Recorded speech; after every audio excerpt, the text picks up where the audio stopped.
Welcome to the On the Edge podcast with your host, Scott Groves.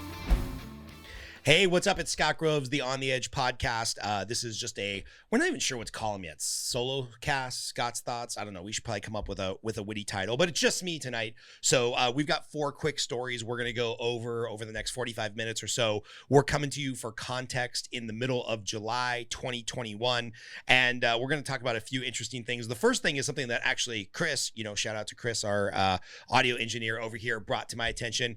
He went with a friend of his to Palmdale, Lancaster, California. Palmdale, Lancaster, kind of like sister cities that are right next to each other. And for those of you that aren't familiar with Southern California, Palmdale, Lancaster area is about an hour and 10 minutes, hour and 20 minutes, depending on traffic, north of like Los Angeles downtown proper. It's up the 14 freeway. I guess back in the day, the 14 freeway, really, you were driving out there to get to what? Like June Lake or Mammoth. Yeah. So on the way to Mammoth is Palmdale, Lancaster, and Palmdale, Lancaster has a kind of a sweet spot in my heart because my dad's job transferred him up there right before I started 10th grade. So I did my last 3 years of high school up there in Palmdale, Lancaster. And not to talk too much shit about the town where I grew up and fell in love for the first time and got my driver's license and got in a bunch of trouble in high school. But it's not exactly the most well-revered town in Southern California. Over the last couple decades, they've had huge boom and bust cycles in the real estate. There's been HUD housing problems up there. There's been a lot of kind of racial discrimination problems up there. There's just been a lot of like small town, suburb, interesting dilemmas in that neighborhood. I feel like it's a town that like Bruce Springsteen would sing a song about, and it just doesn't happen to be in New Jersey. But what's interesting, like when I was going to high school, is, we had people that were very, very, very poor in the socioeconomic scale of things. And then we had some families at the same school who were very wealthy, and their families were engineers that went to work at Lockheed because there's a Edwards Air Force Base about an hour north of Palmdale, Lancaster. And so there's a lot of government contractors, like very, very smart people that work on like actual rocket scientist type projects up there in the area. So the demographic at the schools and in the people that I knew were really diverse and really mixed. But that place has got a lot of problems.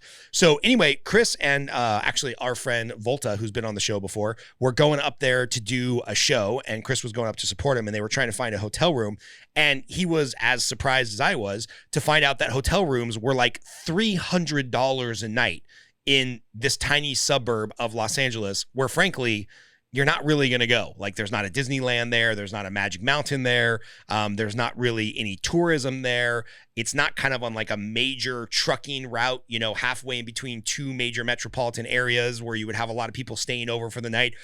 So we were trying to figure out why hotel rooms in Palmdale and Lancaster are so expensive, other than the fact that there's inflation right now nationwide and stuff was so expensive. And Chris, what was the reason that they gave you for the hotel rooms being so expensive in the area? And just to point out, this isn't like a night. This is a Best Western. Yeah, a Best Western. This is something that in my mind is $59 a night, but in Palmdale, Lancaster, it's apparently $300 a night. So what was the rationale? Most of their guests are government contractors, and they'll pay whatever they charge. So that's it. There we go. The government just ruining everything that they touch. So up in Palmdale, Lancaster, like I mentioned, some of the kids I went to school with, there is a lot of government contractors up there. There's Lockheed. There's there's a couple other ones that I can't remember off the top of my head, but a lot of aerospace government contractors. And then there's the military base, Edwards Air Force Base.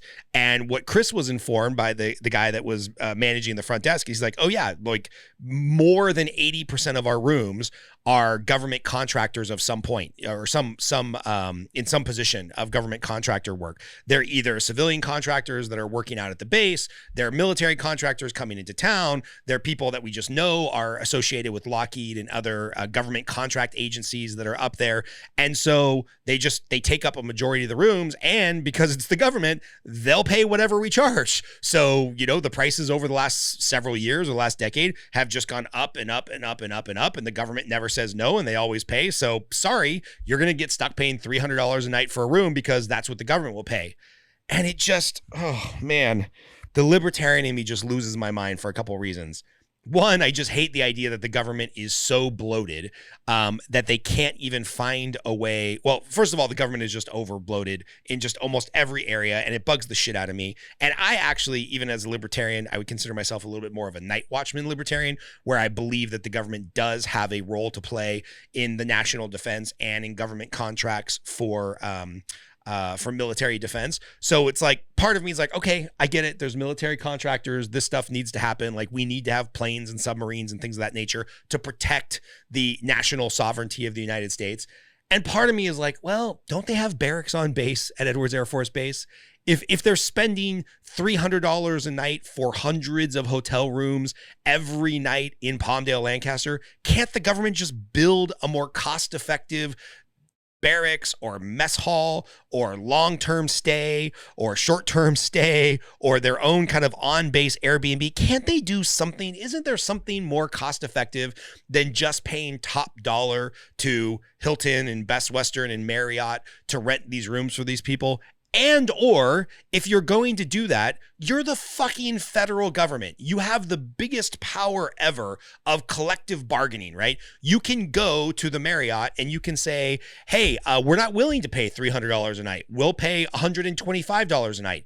And guess what? There will still be plenty of hotel rooms for you because nobody goes to Palmdale or Lancaster to hang out in a hotel. Ugh, so annoying.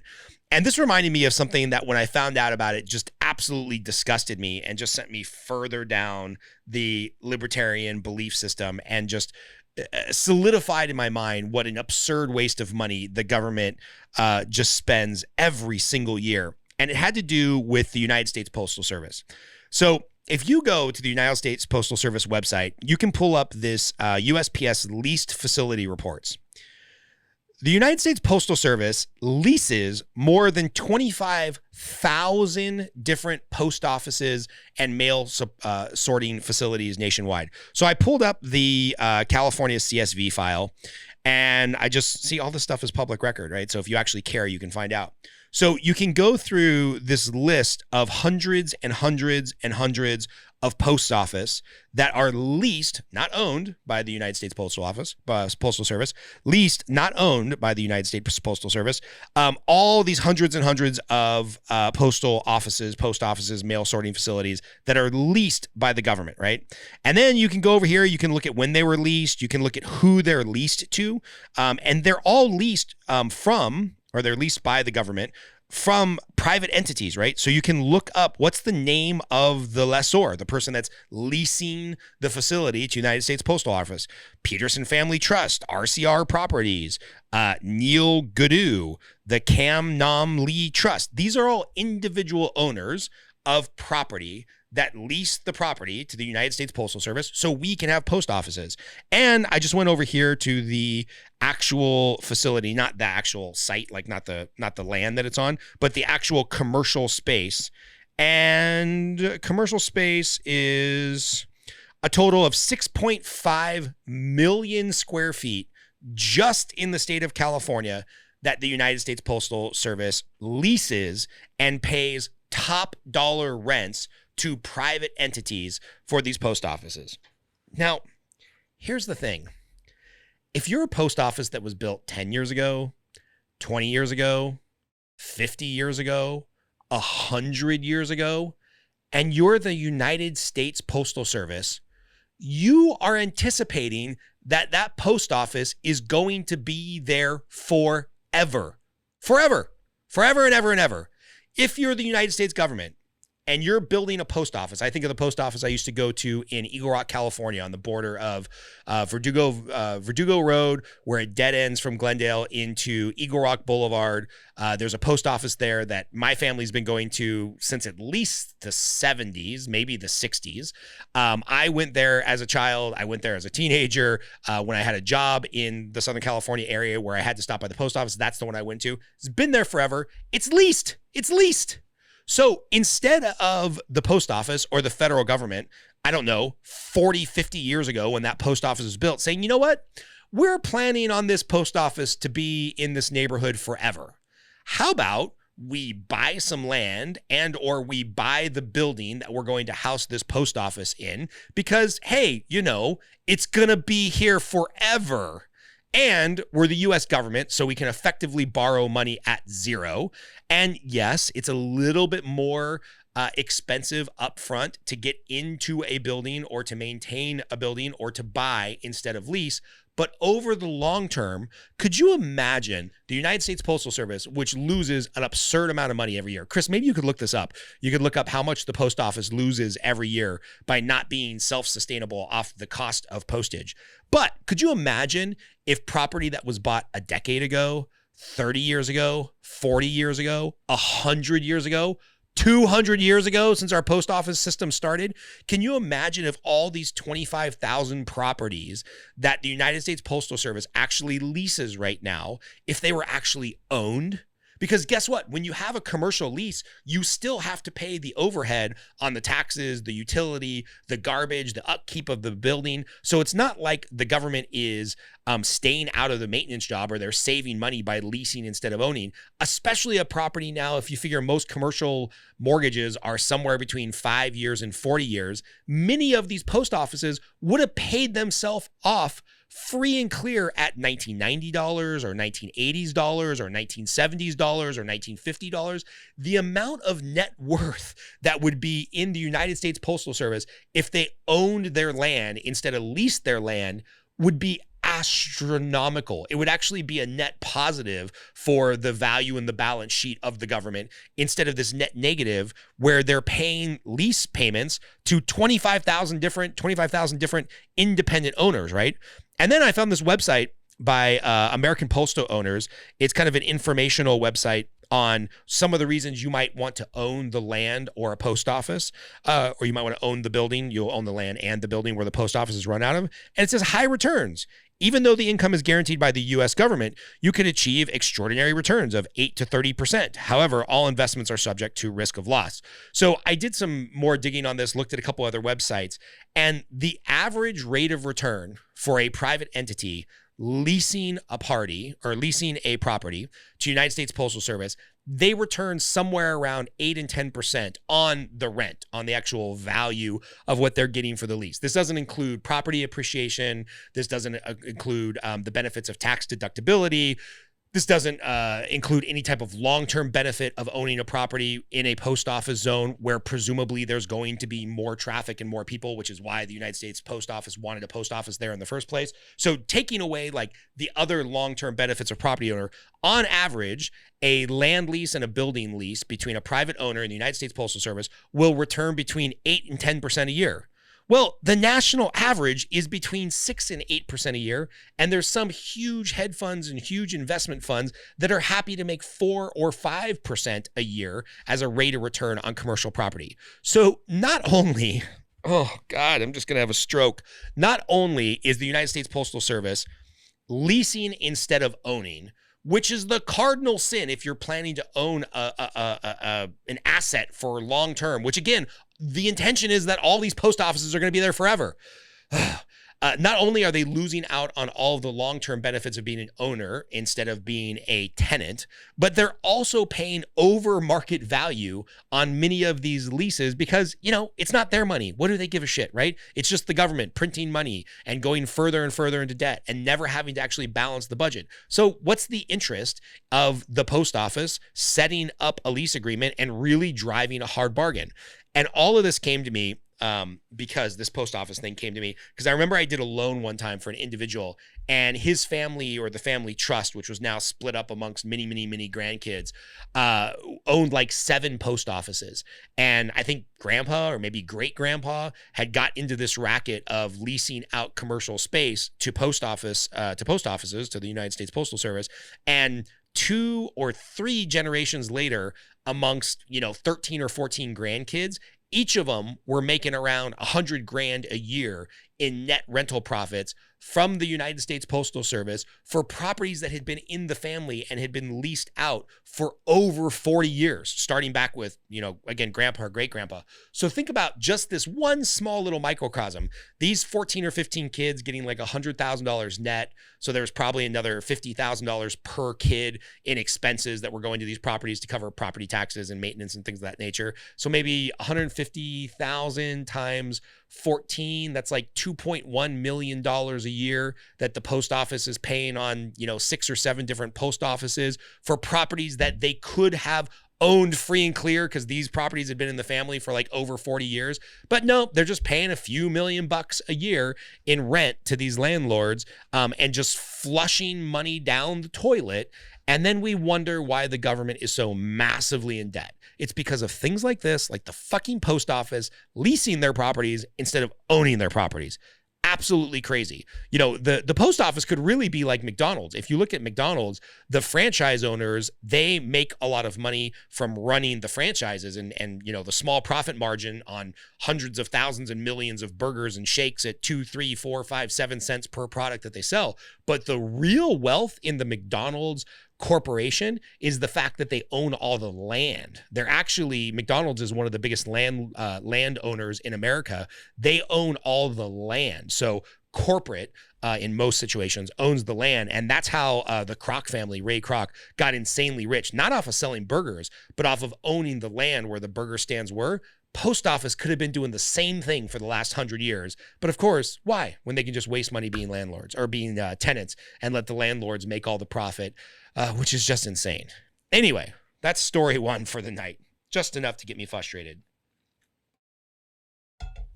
Second story comes from us out of Granada Hills. And if you haven't seen some of these videos, then you're living under a rock, or you need to expand a little bit where you get your news from. But you've probably seen these videos, especially in San Francisco and Los Angeles, where criminals are just walking into, doesn't matter, TJ Maxx, Macy's, Walmart, Walgreens. They're just walking in, and like these two gentlemen, loading up a giant backpack or just taking stacks of clothes off the racks and walking out.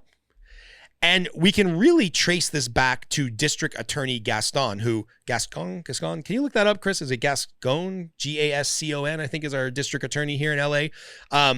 District Attorney Gascon, I think is his name. He was the district attorney, the head lawyer, the head legal mind in the city of San Francisco. Is it Gascon? Is that his name? Gascon with an accent above the O. Oh, there you go. Gasc, that little French thing over the O. Just an accent. Oh, just an accent. Okay, and then Gascon. Yeah, Gascon. What a douche this guy is. So he ruined San Francisco and then did such a bang up job up there. Somehow we elected him down here in Los Angeles, and partially him, partially this Proposition 47 that passed a couple years ago in 2014, but is now kind of just catching on with criminals. What it did was it made basically petty thefts, small crimes, vandalism, shoplifting under $950. It changed it from a felony to a misdemeanor. And so District Attorney Gascon has basically said that, hey, for all misdemeanors, we're just not going to prosecute. Police officers, don't bother arresting them. We're not going to prosecute. So if it's a misdemeanor, which many things, thanks to Prop 47, were reclassified from a felony to a misdemeanor. If it's misdemeanor, prostitution, solicitation, shoplifting, vandalism, a bunch of these criteria, effectively they call it $950, but kind of hard to gauge. So just kind of, if you Kentucky windage it, basically anything that's doing less than $1,000 worth of damage, we're just not going to prosecute. We're not going to arrest. Don't waste your time, Mr. and Mrs. Police Officer. And so this is the byproduct. You can just walk into a store like TJ Maxx and steal, 50 pairs of $40 jeans and just walk right out. And the company, TJ Maxx in this situation, they're terrified to stop you because if you touch them, you can sue them for whatever you want to sue them for. There's just we're such a litigious society that the store doesn't want to do anything to stop these people. They can't call the police because the police know that if they arrest these individuals, they're going to be let out immediately with no bail. And then the district attorney's office is going to choose not to prosecute them. So it's just a big waste of time and resources for everybody. And the criminals know they can get away with it.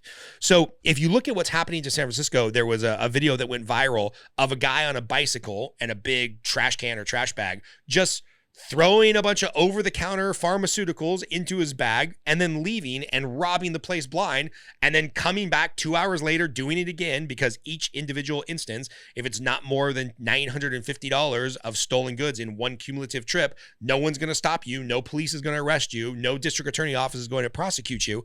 And so what we have here is we have the exact opposite of the broken window theory.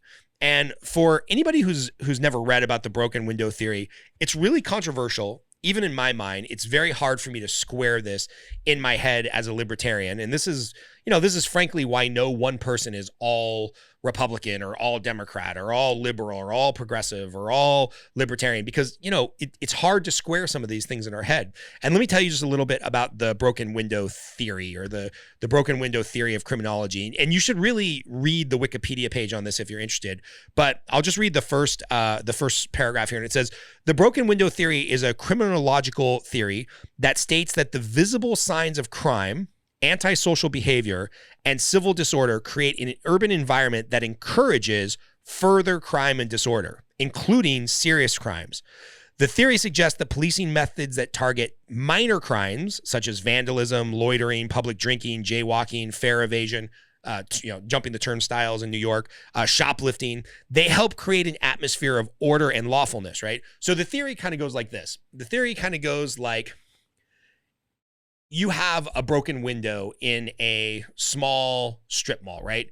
And the broken window in that one store causes the other stores to look a little bit less appealing. So maybe rent goes down, or the occupancy rate goes down, or it becomes harder to rent out the other units in that small strip mall. And eventually, as occupancy go down and value goes down, and the neighbors keep less care of their property because the window over there is broken, it just kind of drives down the overall appeal, the overall property value. Now maybe you have more people loitering, and if you have more people loitering, you might have more people up to no good, and if you have more people up to no good, you might have people selling drugs, and then it just escalates where the people selling drugs now get into bigger crimes, and then something goes wrong, and then eventually you have a shooting in the strip mall, right?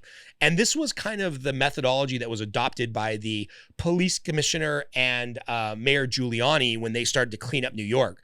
For any of you that have friends that are older or grew up in New York in the 70s and 80s, or even if you watch these old movies like Taxi Driver or Serpico, a bunch of these movies that were taking place in New York in the 70s and 80s, that beautiful downtown Times Square, Manhattan, what you're picturing right now as New York, that was a cesspool. It was a shithole of crime and drugs and vagrancy and people not feeling safe taking the subway. It wasn't this beautiful kind of Times Square Manhattan that you're picturing from like one of the Marvel movies or one of these commercials. It was a real shithole. And then Giuliani, and I can't remember who the police commissioner was at the time, they basically latched on to this idea of the broken window theory. And they said, hey, we're going to fix the city by fixing the small stuff first. So if there's a broken window on Times Square, we're going to find that property owner, and we're going to find him again, and we're going to find him again until they fix the window and they make it look presentable. And we're going to stop the hoodlums from jumping the turnstiles at the subway. And we're not going to let people camp overnight in front of businesses down in Times Square. And we're not going to let people abuse drugs publicly and openly, right? And so their thought process was, if we cut down on the small crimes, right, we start policing the small stuff that doesn't feel like it matters, well, then you start to stop the larger crimes, because other than probably crimes of passion, somebody walks in on their spouse cheating on them, they kill somebody, other than crimes of passion, criminal behavior, from what I've read about, and I'm no expert in this field. Actually, I'd love to interview an expert in this field of criminal behavior and criminology. But from the little bit I have read on it, it's pretty linear, right? Like, most people just don't wake up one day and they're like this hardened killer, gang member, rapist. It does start with the small stuff. It starts with the shoplifting at TJ Maxx when you're a teenager, and then jumping the turnstiles at the subway or the rail system, and then, breaking this small law and this law and this law. And then eventually it just escalates to where breaking the law becomes the norm, or because you're now hanging out with a more and more advanced criminal element, eventually these poor people get themselves into a situation where they start just committing bigger and bigger crimes, right? And so this broken window theory is an idea of policing, of civil management, of government control, where it's like, you really crack down on the small stuff in hopes that there's upstream, this cascading effect of lack of bigger crimes. And, sometimes this is where it's really hard for me to square this theory, which I 100% believe works at a community level, square this theory with my like deep-seated libertarian beliefs of, smaller government. I don't want the police force to be a bunch of stormtroopers. And, the dangerous outcome of this type of policing method or this type of community method is that eventually you get to the extreme sides of it, where the New York Police Department had a unconstitutional policy of stop and frisk, where if they just didn't like what you look like, or they thought you were the wrong color for the neighborhood, or they thought you were wearing the wrong kind of pants, they would just stop you and frisk you to see if you had drugs or weapons on you. Now, the sad thing is, in a lot of ways, that did help reduce crime, but it also viciously violated the constitutional rights of individuals. Like, the police just don't have the right to step up to you and search you for no reason on the side of the street because they think you're in the wrong neighborhood, or they don't like what you look like, or they don't like the color of your skin or the type of baseball hat you're wearing. So it is a dangerous, slippery slope. But what we're having here now is we're having the other side. We're having like the reverse broken window theory, where the district attorney's office, previously Gascon in San Francisco, and now leading the charge here in Los Angeles, when you refuse to let cops intervene in small crimes, when you refuse to prosecute for small crimes, we're starting to see bigger crimes become an issue, right? So you can look at a lot of cities right now across America where defund the police has been a big deal, or they've tried to reduce the size of the police force. You handcuff basically the police officers from intervening in these small crimes. And now we're seeing the real crimes that really matter, the violent crime, the murder, the rape, the attack with deadly weapons. We're starting to see this escalate in basically all major cities across America, which is just disgusting. So, there's no perfect answer, but I think the local governments, through the district attorney's office and through their police force, basically just letting criminals know it's open season as long as they don't steal more than X amount of dollars. It's craziness. It's just craziness, right? I mean, I'd be lying if I told you I hadn't thought about just walking into the mall, get a couple $100 worth of tennis shoes that I really want, just walk out, right? What can they do? I mean, it's just a really, really dangerous precedent to be set. So that's kind of story two. And I don't know how this is going to end, but I don't think it's going to end particularly well, or we'll see the pendulum swing from where we are now. We'll see the pendulum swing politically the other way dramatically, and we'll have a Giuliani type character who the populace just gives carte blanche and a blank check to fix the criminality element, because eventually these stores have to turn a profit to stay open, right? There's already stories of Walgreens, Rite Aid, grocery stores in the San Francisco area.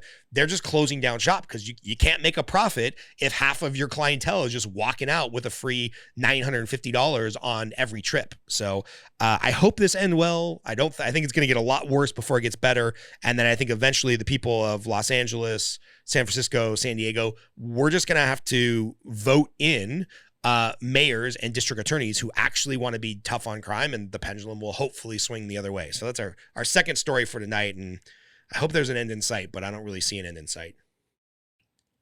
Story number 3 coming out of Southern California. And man, we've talked about this a couple of times on these solo casts, is like, when is the craziness going to stop, right? And so a couple months ago, we talked about this rent moratorium where the state of California said that no landlord could evict their tenant because, the reason they're not paying their rent is because of COVID. So, of course, there were some people that were, put out of work by the government. And then told by the government that they don't have to pay their rent. So then the landlords are out their rent.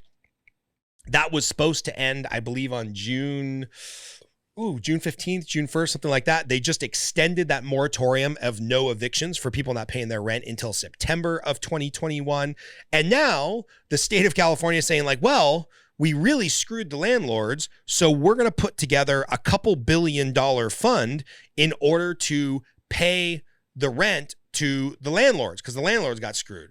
So only the government can try to buy votes by being both the problem and the solution, right? Like the jury is in, the decision is in. California versus a place like Florida.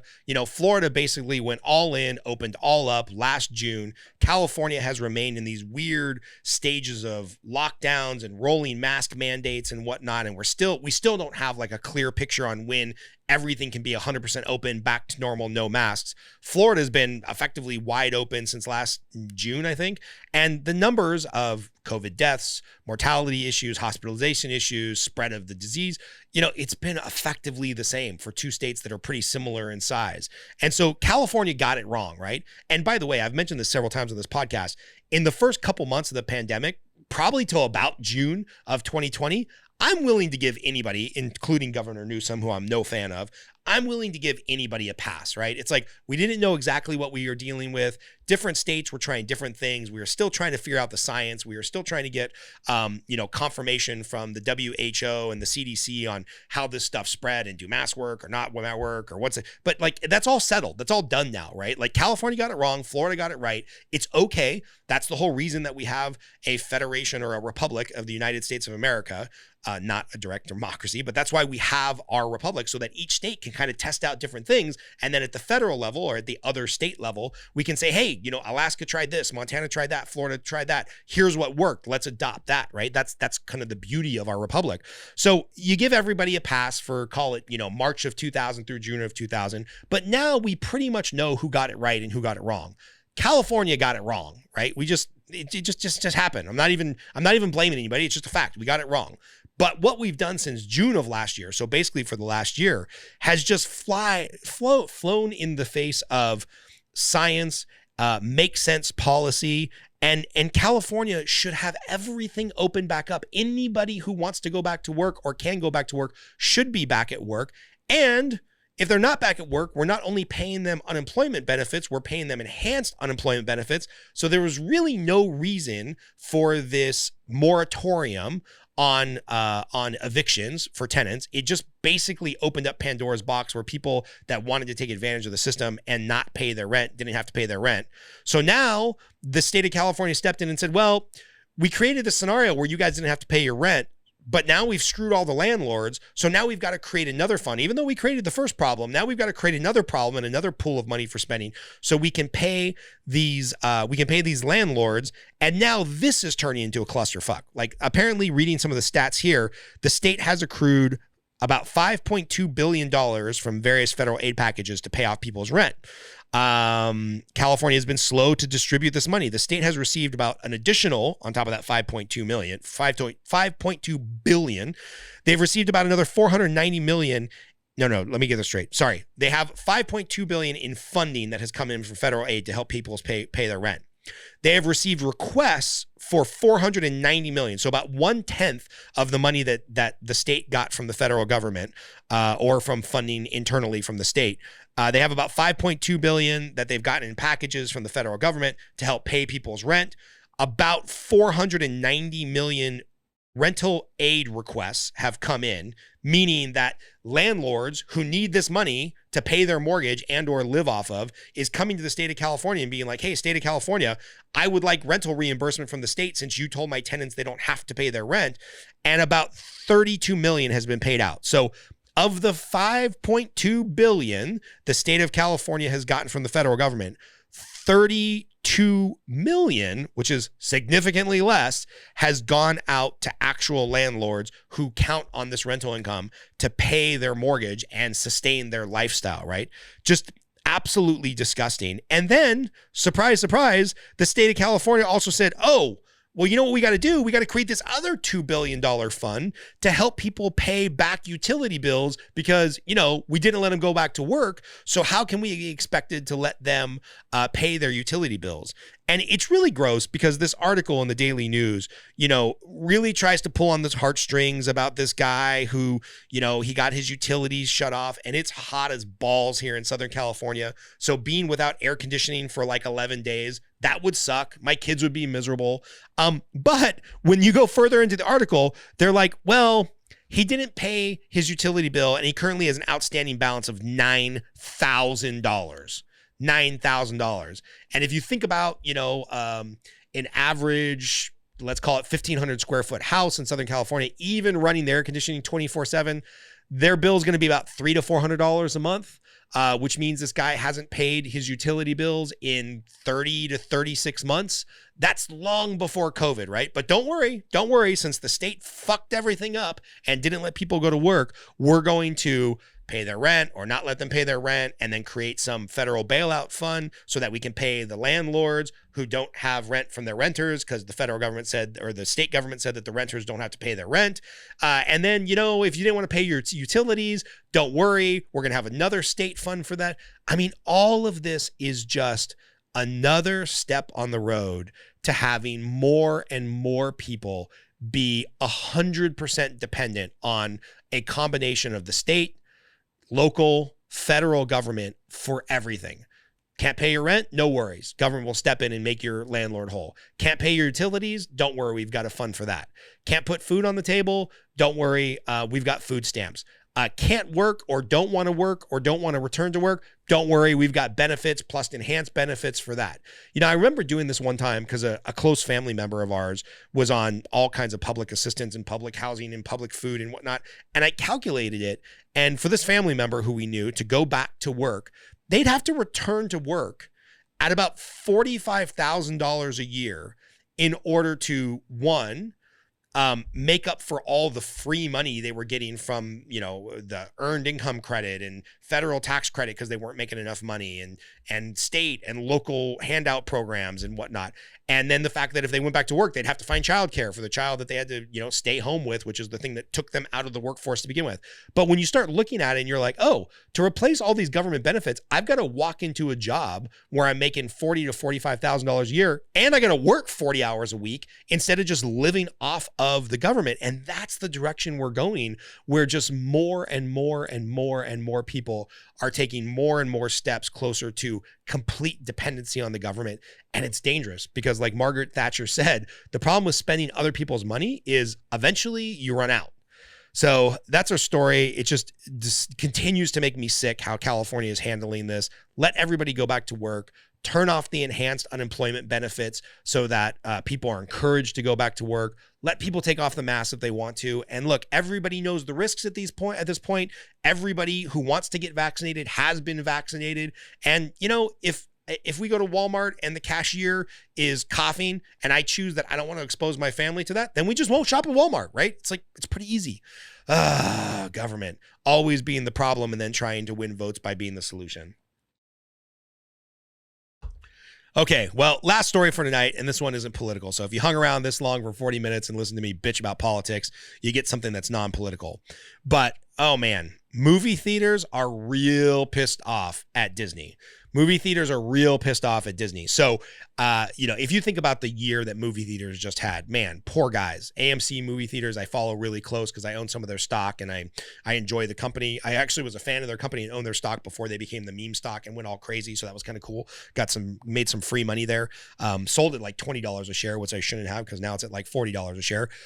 But I've kind of been a huge movie fan my entire life. And then in my adult life, I've been really fascinated about the economics of movies. Like, what do people get paid? And do actors get paid on the front end or the back end? And what do movie theaters make? And how do they get paid? And what's the fall off rate between week 1 and week 2 when there's a huge new movie release, right? And if you look at the percentage of the box office that Disney intellectual properties, whether that's Star Wars, Marvel, Disney character movies, sports movies that they produce through ESPN or whatnot, if you look at the percentage of the box office that's owned by Disney, it's astronomical. Maybe Chris can look this up, but I think the last time I looked, the Disney suite of properties. So, again, you got Marvel, you got Star Wars, you've got all their cartoon catalog. I think there was something like 20%, 25% of the overall movie theater revenue. And some years it's been even higher than that. Well, movie theaters count on these huge tentpole Marvel, Star Wars releases to make these theaters profitable. And all these theaters are trying to hang on for, what has been a devastating year for them financially. Chris, were you able to see like what percentage of the box office is Disney? He's still looking, but he'll give me a hand signal or something when he gets back to it. So why are the movie theaters pissed? The movie theaters are pissed because, oh, here we go. 33%. 33%. So just the Disney suite of intellectual property. 38% if you count Fox. Oh, there you go. Oh, that's right, because Disney bought Fox. So now they're 38% of all movie revenue at the box office, right? So the movie theaters count on Disney in a big way for the survival of these movie theaters. And this last weekend, the movie Black Widow came out, and Disney decided to do two things. They decided to release it in the theaters, as they normally do, and they decided to release it on Disney Plus for their enhanced premium of like $30 to buy the movie. So you get Disney Plus for $12, $13 a month, or I think it's $90 a year or something. And then if you want a new release like Black Widow, and they'd previously done this with Ryu, and they previously did this with Mulan, you can pay $30, and now I own Black Widow through the Disney Plus suite of products, or a suite of videos. And so what happened was interesting, and I was looking over the numbers. Usually a Marvel movie will do $100 to $200 million in the first weekend that it's open in a movie theater. I think Black Panther probably took number one at like 240, 280 million in the first weekend. And then I think Avengers Endgame beat that with like the first movie ever that made like 300 million in its first weekend. So, huge numbers, and a percentage of that obviously goes to the movie theater, or a percentage of that goes back to the studio that made the movie. And what happened was Black Widow debuted 158 million at the global box office. The numbers that I saw put it at about $80 million its opening weekend here in the United States, which is way underperforming until you consider that Disney also made $60 million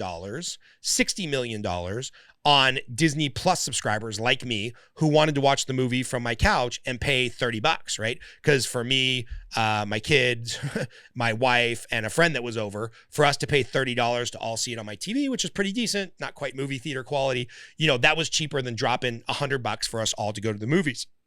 But there's two problems with this. Well, there's a lot of problems with this if you're the movie theater franchises who wrote a pretty scathing letter to Disney. One is that Disney is now becoming a direct competitor of video on demand in that all sacred opening weekend, which is when movie theaters make most of their money, right? So Disney is basically saying to the movie theaters, hey, we know we've counted on you for these big releases and to get the movies out. Like, you guys are the distribution network for our platform, for Disney movies, for the last 100 years. But now we kind of have our own distribution platform through Disney Plus. So F you movie theaters, we're going to do what we want. And if you think about it, I would have gone to the theater to see this movie if I couldn't get it video on demand through Disney Plus. And so, let's see, myself, my 5-year-old, don't judge. My 5-year-old, I let him watch it. My 19-year-old watched it. My wife watched it. We had 2 friends over who watched it. So that's 6. And, there's a possibility that a friend of mine maybe also has the password to my Disney Plus. So maybe he and a couple friends watched it. So maybe 8 or 9 people watched the movie for $30. Presumably, all of those people, or at least 7 out of 9, 8 out of 9 of those people, would have gone to the theater to watch the movie. And this would have been revenue that went into the pocket of the theaters. And what the theaters are arguing is they're saying, hey, because Disney has created a bunch of super fans and a bunch of nerds who want to watch every Star Wars movie and every Marvel movie, multiple times, Disney, if you'll just hold off for 2 weeks, if you'll let us do our thing at the theater, not only are you taking revenue out of our pocket up front, you're taking revenue out of your own pocket, because those people will buy the movie again on Disney Plus, right? So the theater owner's argument is, let us have a crack, or, the first bite at the apple for the first couple weeks that it's open. Then if you want to go video on demand for kind of all those laggards who probably aren't going to go see the movie at the theater, and the super fans, who wanted to see the movie the first weekend it came out, will probably still buy the movie on Disney Plus because they want to watch it again, or they want to talk about it with their friends, or they want to, miss the post-closing credit scene that they had to run to the bathroom after the movie was over and they missed it. And so the theaters are making a really good argument that not only is Disney basically spitting in the face of the distribution network that has helped make Disney, but that Disney's also cannibalizing their own profit model by saying, hey, you could have made more money by letting us have the movie exclusively in the theater for a couple of weeks, giving you a big percentage of that box office. And then you turn around and sell it on Disney Plus in 3 or 4 weeks, and you're still going to have that same $60 million in revenue because the nerds like Scott are still going to buy the movie and spend the extra $30. And so it's really interesting. And it turns out that there's a really good metric for seeing if the movie theaters were right? And the metric is, what's the first week fall off? So normally speaking, if a movie makes $100 million its opening weekend, which is going to be like a big Disney type franchise or, a big Tom Cruise movie or something like that. So if a movie makes like 100 million plus the first weekend that it's open, you can expect the fall off for the second week to be somewhere between 30 and 45%. So if a movie makes, $40 million or $100 million on week one, it's pretty reasonable based on word of mouth. If it's a decent movie, people that didn't want to bother with the crowds of the first weekend, that same movie will make somewhere between, $45 and $65 million week two. And if it's a really great movie, it'll make, 65 to 85 million because there's good word of mouth. A lot of people want to go see it. That happened with some of the big Marvel movies. Like, I think that happened with Ant-Man, and it happened with Black Panther, famously happened with Interstellar. Really good second week numbers because a lot of people who saw it in the first week either went back to see it a second time or told all their friends what a great movie it was. Well, Black Widow made about $80 million domestically in week one and $26 million on week two. So a massive, almost 75%, no, not 75%, about 65% fall off from week one to week two. So the theater owners were able to go back to Disney and say, hey, not only did you screw us, not only you're spitting in our face, not only are you leaving money on the table, we now have statistical evidence that there was this huge fall off on week two, and Black Widow is pretty well reviewed. It's got a good Rotten Tomatoes score, so it's not like there was a huge fall off because the movie was shitty and everybody that saw it said it was a shitty movie. No, people are generally saying it's a good movie, but there was no motivation for people to go to the movies to see it a second time, or for that word of mouth to build and people to come in to see the movie the second week because they could just buy it on Disney Plus. And the problem is once you can buy it on Disney Plus, you also have piracy issues. You also have people sharing their password issues. So I think Disney's made a big blunder here. And now that they've kind of let the genie out of the bottle and now set the expectation with consumers like myself that I'll be able to either watch it in the theater or watch it on my home video system the same week, that's going to be my new expectation, right? And I'm trust me, I'm somebody who loves going to the theaters. I love paying $27 for a popcorn and a Dr. Pepper and just enjoying it. And it's quiet. And it's like, you can't look at your cell phone for a couple hours. There's no distractions. I love going to the movies, but I'm still probably going to frequently opt into buying it video on demand if it's available the same weekend. And I think the theaters are appropriately and accurately arguing to Disney that they've screwed this model up. And I'm hoping that this is not the nail in the coffin for theaters, because they've obviously had, one of the businesses that had the roughest year during COVID. I'm hoping they can make it. I love movies. I love the excitement of going into the theater and seeing like a first weekend release movie. And I'm hoping the movie theaters and Disney can figure this out, but more to come. And as much as it will also kind of bother me because I like having maximum options and maximum choice, I hope they do get away from video demand on that opening weekend. Let the theaters have 2 or 3 weeks of the movie being only in the theater, and then let anybody who doesn't feel comfortable going to the theater buy it video on demand or buy it on Disney Plus. I hope that's what they work out, because man, going to the movies is just such like a backbone activity of being an American in my mind, especially when I was a teenager, and it's something I want my kids to look forward to. So for nostalgic purposes and the fact that I love the theaters, I hope they work this out and they figure it out.